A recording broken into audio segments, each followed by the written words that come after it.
আসসালামু আলাইকুম রহমতুল্লাহি ওবরাকাতুহ। সুপ্রিয় দর্শক শ্রোতা, এই মুহূর্তে আমি অবস্থান করছি রাজধানী ঢাকা দক্ষিণের অন্তর্গত ডেমরার পাইটি ওয়াশা রোডে। দেখুন, এখনও এখানে সেভাবে আবাদি বা জনবসতি গড়ে ওঠেনি, কিন্তু আমরা দেখতে পাচ্ছি ইতিমধ্যেই এখানে একটি মসজিদ, একটি খানকা এবং একটি মাদ্রাসা অলরেডি প্রতিষ্ঠিত হয়ে গিয়েছে। প্রিয় দর্শক শ্রোতা, সবচেয়ে বড় কথা সেটি হচ্ছে এখনও এই অনুন্নত অনাবাদী এলাকায় যিনি এই মসজিদ, এই খানকা এবং এই মাদ্রাসা প্রতিষ্ঠা করেছেন, তিনি বাংলাদেশের বর্তমান সময়ের অন্যতম প্রখ্যাত একজন আলেমে দ্বীন, লেখক, গবেষক এবং সমাজকর্মী। তিনি হচ্ছেন ডক্টর মুশতাক আহমদ হাফিজাহুল্লাহ।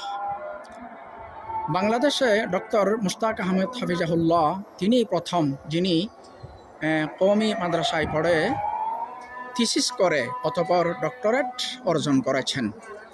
বর্তমানে ডক্টর মুশতাক আহমদ হাফিজাহুল্লাহ তিনি ইসলামিক ফাউন্ডেশন বাংলাদেশের ডেপুটি ডিরেক্টর, এবং পাশাপাশি আমরা প্রত্যেকেই জানি বাংলাদেশে যারা ফিকরে দারুল উলুম দেওবন্দ নিয়ে কাজ করে আসছেন, সেই শুরু থেকেই আজ পর্যন্ত আল্লামা মাওলানা ডক্টর মুশতাক আহমদ হাফিজাহুল্লাহ তাদের মধ্যে অন্যতম, এবং তিনি তাহরিকে দেওবন্দ সহ কয়েক ডজন অমূল্য গ্রন্থ রচনা করেছেন।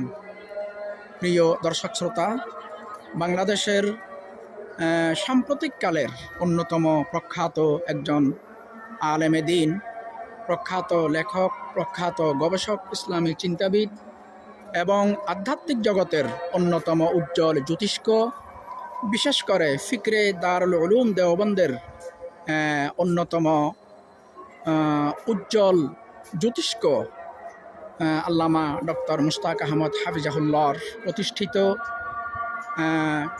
শাইখ জাকারিয়া রহমতুল্লাহি আলাই মসজিদ, মাদ্রাসা এবং খানকা থেকে আপনাদের সবাইকে শুভেচ্ছা ও অভিনন্দন জানিয়ে, এবং আল্লামা ডক্টর মুশতাক আহমদ হাফিজাহুল্লাহর প্রতিষ্ঠিত এই মসজিদ, মাদ্রাসা, খানকার উত্তরোত্তর সাফল্য সমৃদ্ধি প্রত্যাশা করে আজকের মতো এখানেই বিদায় নিচ্ছি। সবাই ভালো থাকবেন। আসসালামু আলাইকুম রহমতুল্লাহি ওয়া বারাকাতুহু।